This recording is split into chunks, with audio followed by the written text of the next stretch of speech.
Nous allons lire ensemble tous dans Jean 20, 21 à 23. Jésus leur dit de nouveau, la paix soit avec vous. Comme le Père m'a envoyé, moi aussi je vous envoie. Après ces paroles, il souffla sur eux et leur dit, recevez les Saint-Esprit. Ceux à qui vous pardonnerez les péchés, ils leur seront pardonnés, et ceux à qui vous les retiendrez, ils leur seront retenus. Et reprenons encore le verset 22. Après ces paroles, Jean 20, 22, il souffla sur eux et leur dit, recevez les Saint-Esprit. Et notre message aujourd'hui, Jésus souffle sur nous encore aujourd'hui un nouveau souffle du Seigneur. Amen. Prions le Seigneur. Oui, Éternel, merci de nous avoir envoyé ton Fils unique, Jésus-Christ, par qui nous avons reçu ton verbe, ta parole vivante, mais aussi ton souffle. Car le souffle que tu as donné à Adam était perdu à cause du péché. Il a donc fallu que tu nous envoies à ton propre Fils pour qu'il vienne souffler de nouveau sur nous. Nous te prions, Seigneur, pour qu'aujourd'hui, alors que nous méditons ta parole dans Jean 20, que tu puisses encore, ô Seigneur Jésus, souffler sur nous, sur chacun de nous, sur ton Église. C'est dans ton nom, Jésus, que nous avons ainsi invoqué le Père. Amen. Amen.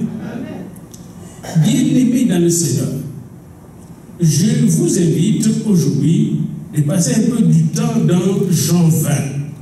C'est un chapitre très important.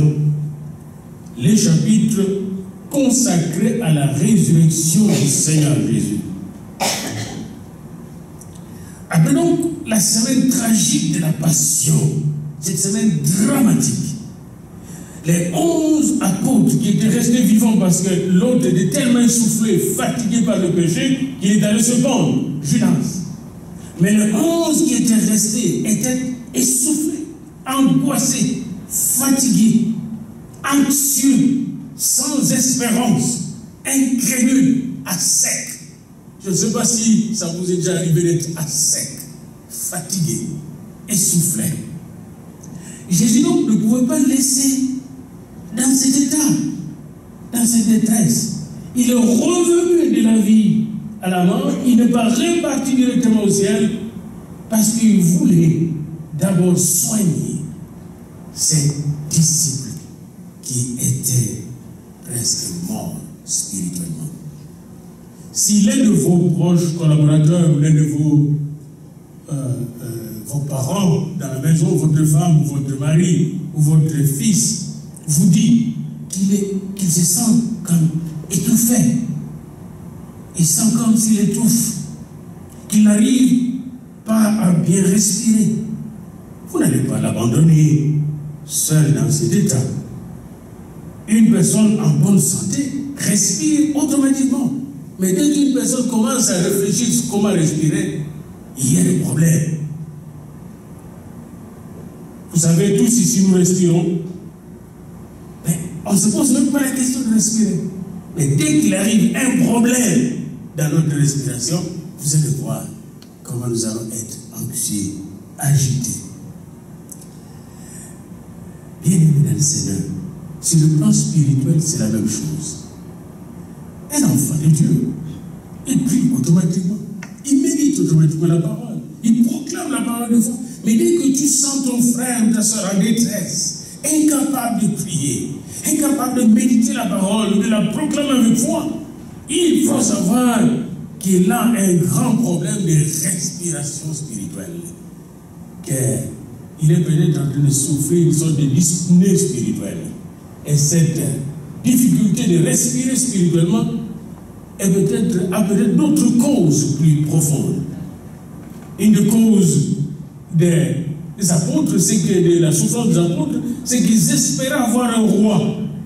Ils espéraient que Jésus allait faire un coup d'État et restaurer le royaume de David. Et là, ils étaient déçus politiquement. Par conséquent, ils n'avaient plus d'espérance, plus d'assurance. Ils étaient fatigués, découragés. Tous les disciples de Jésus-Christ de Nazareth étaient traumatisés, bien-aimés, par sa crucifixion. Personne ne s'attendait de ça. Même quand il a dit à Pierre que je veux mourir, encore Pierre lui a dit non, tu ne peux pas mourir. Et Jésus lui a dit, arrière de moi Satan. Mais Pierre n'a jamais accepté cela. Et le jour de sa mort, Pierre était tellement traumatisé, découragé, qu'il a renié le Seigneur 3 fois, comme le Seigneur lui avait dit. Ça nous arrive pas souvent de vous remettre en question vous-même, de dire, est-ce que vraiment Dieu existe? Est-ce que Jésus est vraiment là? C'est arrivé à Jean, quand il était découragé, abattu, traumatisé, lorsqu'il était essoufflé en prison, alors qu'il attendait la mort. Il a envoyé ses disciples. Allez demander à celui-là, est-ce vraiment lui qui devait venir? Jésus de Nazareth. Bien-aimé dans le Seigneur, Jésus comprend votre problème et mon problème. Quand vous êtes étouffé, essoufflé, fatigué, découragé, Jésus ne vous abandonne jamais. Il va venir vous encourager, vous donner un nouveau souffle. Amen. Quand vous lisez Jean 20, vous allez voir comment il donne ce nouveau souffle. La partie que nous venons de voir, le verset 21 à 23, n'est que la conclusion. Mais depuis le départ, sa résurrection était un nouveau souffle aux enfants de Dieu. Lorsque vous commencez par le premier jour de la semaine, Marie de Magdala était allée avec d'autres femmes au tombeau, au sépulcre, pour embaumer un mort. Marie de Magdala avait la foi des morts. Elle n'avait pas la foi des vivants. Marie de Magdala est allée pour embaumer un mort. Elle était sûre que Jésus était encore là, couché. Et quand elle arrive au tombeau, elle constate que le tombeau est vide. Alors, Marie de Magdala se met à pleurer. Et c'est très intéressant de voir ce qui se passe là. Quand il se mettait à pleurer, elle courut vers Simon-Pierre et l'autre disciple qui est Jean pour leur dire, ils ont enlevé le Seigneur du sépulcre. Et nous savons où ils l'ont mis. Ils étaient donc essoufflés, abattus, fatigués. Et puis les gens ont couru vers le tombeau. Ils ont regardé le tombeau. Le tombeau était vide. Ils étaient toujours essoufflés, abattus. Mais Marie restait là pleurant. Hein? Regardez bien au verset 11. Cependant, Marie se tenait dehors, près du sépulcre, et pleurait. Même quand tu es essoufflé, fatigué, reste là où est Jésus. Même s'il faut pleurer, reste là où est Jésus. Amen. Marie est restée là, pleurant, essoufflée, abattue, fatiguée, me pleurant auprès du trône de Dieu. Et moi j'aime voir ce tableau-là de Marie qui avait une foi de quelqu'un qui est déjà mort, à quelqu'un qui est déjà mort, qui était sans espérance, parce que toute son espérance était évaporée, mais elle était pleine d'amour pour Christ. Amen. Bien aimé, vous pouvez perdre la foi, vous pouvez perdre l'espérance, mais ne perdez jamais l'amour de Christ. Amen. Parce que c'est l'amour qui va susciter la foi. Parce que l'amour est Dieu lui-même. Quand vous avez l'amour de Dieu, Dieu va vous redonner la foi. Amen. C'est pourquoi tout passera, la foi passera, l'espérance passera, les prophéties vont passer, mais l'amour de Dieu ne passera jamais. Et Marie avait cet amour. C'est cet amour qui l'a accroché au sépulcre vide, au tombeau vide. Elle est restée là pleurant parce qu'elle avait l'amour. Elle était attachée à Jésus. Êtes-vous attaché à Jésus-Christ? Et pendant qu'elle pleurait, quelqu'un lui tourne la tête pour qu'elle regarde d'un tombeau. Et là, elle voit deux jeunes gens habillés en blanc. Et alors, ces jeunes gens lui demandent, mais pourquoi pleures-tu? Et elle a répondu, parce qu'ils ont enlevé mon Seigneur. Et je ne sais où ils l'ont mis. Et c'est quand vous sentez le vide dans votre cœur, vous sentez que Jésus se peut être éloigné de vous, ou que vous êtes éloigné de Jésus. Est-ce que vous pleurez et vous dites, on a enlevé mon Seigneur peut-être. Où est mon Seigneur? Bien-aimé, il ne faut jamais tolérer l'absence du Seigneur dans votre vie. Car votre vie et votre cœur ne sont pas faits, votre cœur n'est pas fait pour être un tombeau vide. Vous êtes créés pour être dans la plénitude de la présence de Dieu. Oh, alléluia. Alors, je pleure parce que mon cœur est vide, le tombeau est vide. On a volé mon Seigneur. Et pendant qu'elle parlait aux anges, l'Esprit de Dieu lui retourne encore le regard vers l'extérieur. Et là, il voit un homme. Et l'homme lui pose cette question. Femme, pourquoi pleures-tu? Qui cherches-tu? Elle pensant que c'était les jardiniers. Elle lui dit, Seigneur, si c'est toi qui l'as emporté, dis-moi où tu l'as mis. Et je le prendrai. Bien aimé, ça peut vous arriver que le pasteur vous visite, un frère vous visite, mais vous ne sentez pas que le Seigneur est là.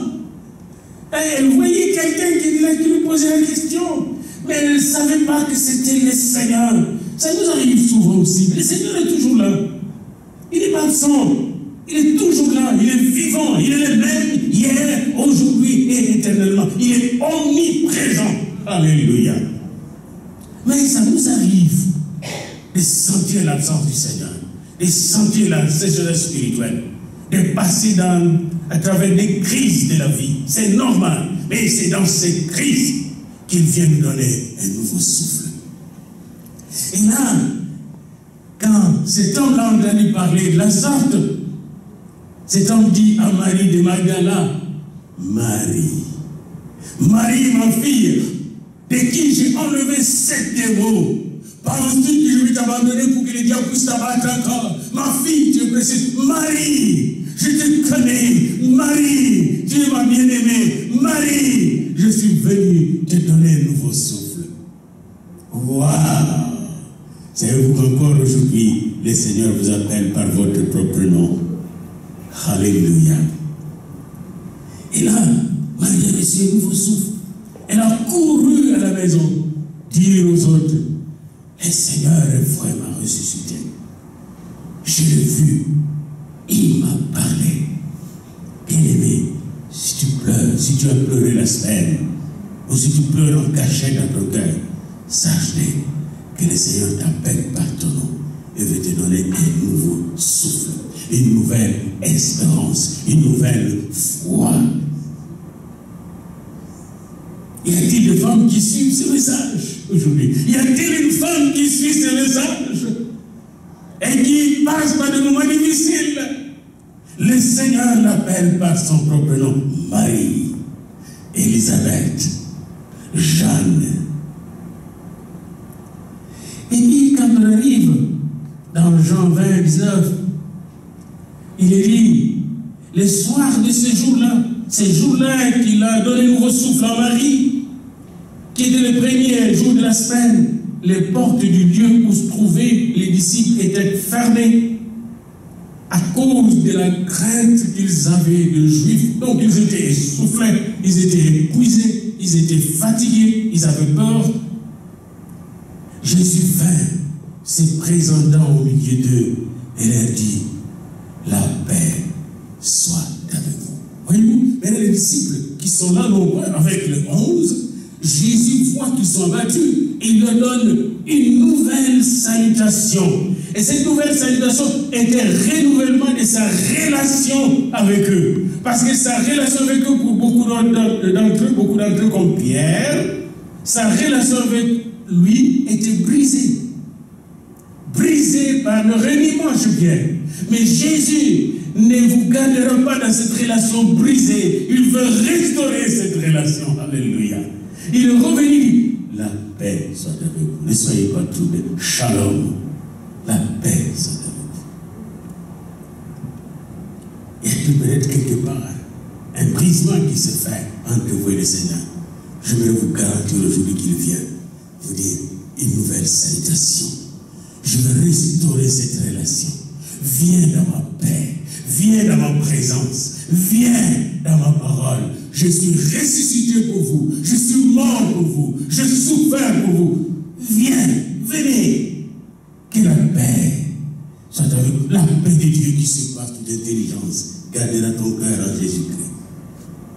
Bien-aimé, quand vous arrivez dans Jean 20, il fait quelque chose après les avoir salués. Il leur dit, après qu'il leur salua, il leur montra ses mains et son côté. Les disciples furent dans la joie en voyant le Seigneur. Voyez-vous, un nouveau souffle. Avant qu'il souffle sur eux, il avait déjà commencé à leur donner un nouveau souffle. Il leur montra ses mains pour dire comment il a vaincu le clou de la mort. Il leur montra son côté droit pour leur montrer comment il a vaincu la haine de la mort et de ses bourreaux pour leur donner une nouvelle espérance, une nouvelle assurance.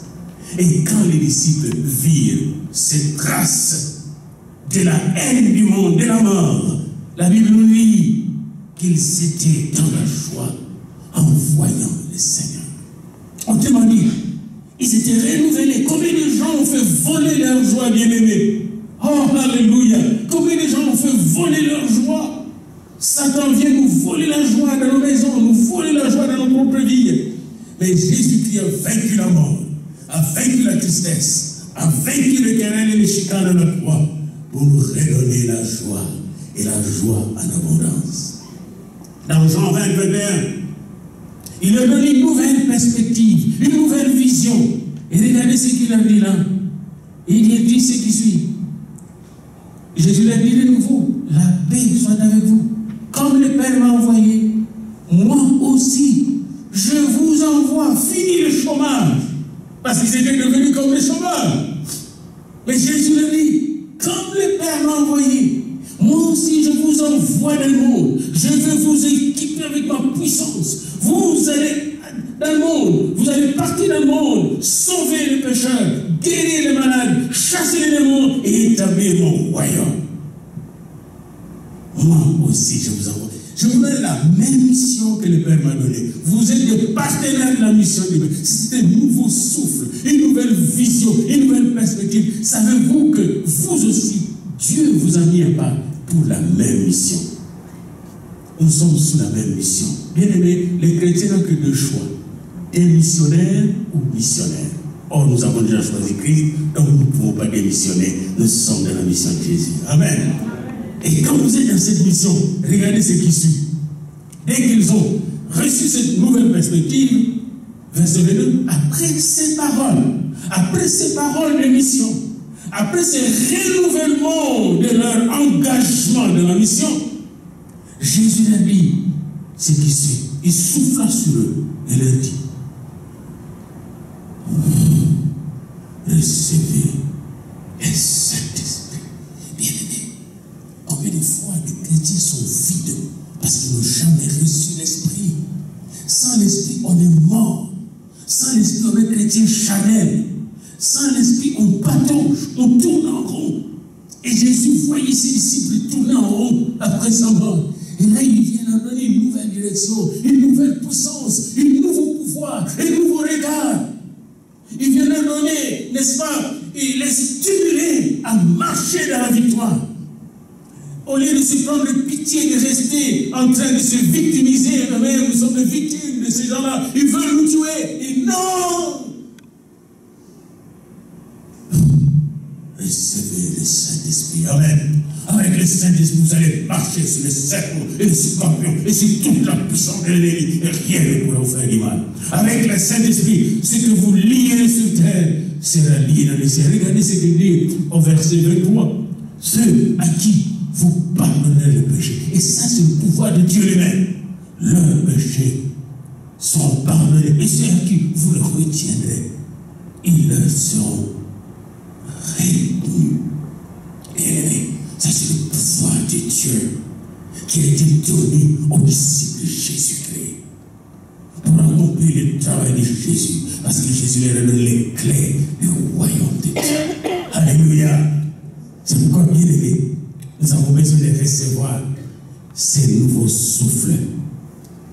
Il y a un nouveau souffle pour tous les disciples de Jésus, bien aimé. Mais aujourd'hui encore, Jésus veut souffler sur vous les Saint-Esprit. Parce qu'il veut que nous puissions aller délivrer ceux qui sont enchaînés. Et Dieu seul sait combien de gens sont enchaînés. Notre monde est enchaîné. Notre monde traverse des moments difficiles. Vous voyez tous ces troubles qui se passent aux États-Unis. Quand les policiers sont tués, et puis les gens réagissent. Tous ces troubles entre les policiers et les citoyens qui continuent. On dirait qu'on se retrouve encore à l'époque de Martin Luther King. Tous ces troubles que vous avez en Afghanistan, en Irak et tout ça. Bien aimé. Et sans compter le nombre de suicides qu'on a dans notre propre pays. Le monde est dans la marche.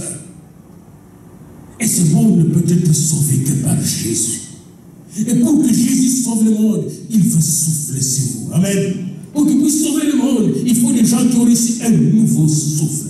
Il faut des gens qui sont attachés à lui. Il faut des gens qui ont pleuré auprès de lui et qui ont été consolés pour aller consoler ceux qui pleurent. Il faut des gens qui ont souffert auprès de lui, n'est-ce pas, et qui ont été guéris de leur souffrance pour aller sauver ceux qui souffrent. Il faut des gens qui ont été blessés par le monde et qui ont été guéris de leurs blessures pour sauver les gens de leurs blessures. Voilà pourquoi nous sommes là au laboratoire de la foi, de l'espérance et de l'amour de Dieu. Et pour terminer, je voudrais parler de quelqu'un qui était absent pendant que Jésus a donné ses souffles d'abord à Marie de Magdala, une femme, et ensuite à tous les disciples. Il y avait quelqu'un qui était absent. C'est le verset 24 au verset 25 de notre passage. Jean 20, Thomas, appelé Didyme, l'un des 12, n'était pas avec eux lorsque Jésus vint. Bien-aimé, quand vous manquez une rencontre avec Jésus, et c'est difficile, regardez ce que Thomas dit. Les autres disciples lui disent, nous avons vu le Seigneur, mais il leur dit, si je ne vois dans sa main la marque de clou, et si je ne mets mon doigt dans la marque de ce clou, et si je ne mets ma main dans son côté, je ne croirai pas. Je suis fatigué de vos rencontres. Encore lui, il était essoufflé. Je suis fatigué de vos rencontres. J'apprends qu'il est ressuscité. Mais moi-même, je veux voir. Je veux toucher. Et je veux non seulement toucher son corps, mais je veux toucher la marque de clou sur ses mains. Et la marque, n'est-ce pas, sur son côté. Et Jésus, quand vous êtes sincère et que vous contestez, quand vous êtes sincère et que vous manquez de foi, mais vous êtes sincère, Jésus ne vous abandonnera pas. Amen. Vous me chercherez, vous me trouverez. Si vous me cherchez de tout votre cœur, il y avait. Amen. Si vous êtes sincère dans aujourd'hui et que vous doutez que Jésus est ici, il ne vous abandonnera pas. Il va vous toucher. Et la Bible nous dit, verset 26 de Jean 20, 8 jours après 8 jours d'essoufflement pour Thomas, 8 jours de discussion pour Thomas, 8 jours d'incrédulité pour Thomas, 8 jours de contestation pour Thomas. Après 8 jours, les disciples de Jésus étaient de nouveau dans la maison. Et Thomas s'est trouvé avec eux. Oh, je vais vous dire qu'aujourd'hui, Dieu a rendez-vous avec vous. Amen. Et s'il y a quelqu'un qui manque ici, vous lui direz, Jésus va te visiter après 8 jours. Amen. Il va te visiter. Bien-aimé dans le Seigneur. 8 jours après, les disciples de Jésus étaient de nouveau dans la maison. Et Thomas se trouvait avec eux. Jésus vint. Les portes étant fermées. Autrement dit, même si les portes de ta maison sont fermées, Même si les portes de ton cœur sont fermées, elles vont s'ouvrir. Amen. Quel que soit l'état dans lequel tu es, si tu le cherches, les portes vont s'ouvrir.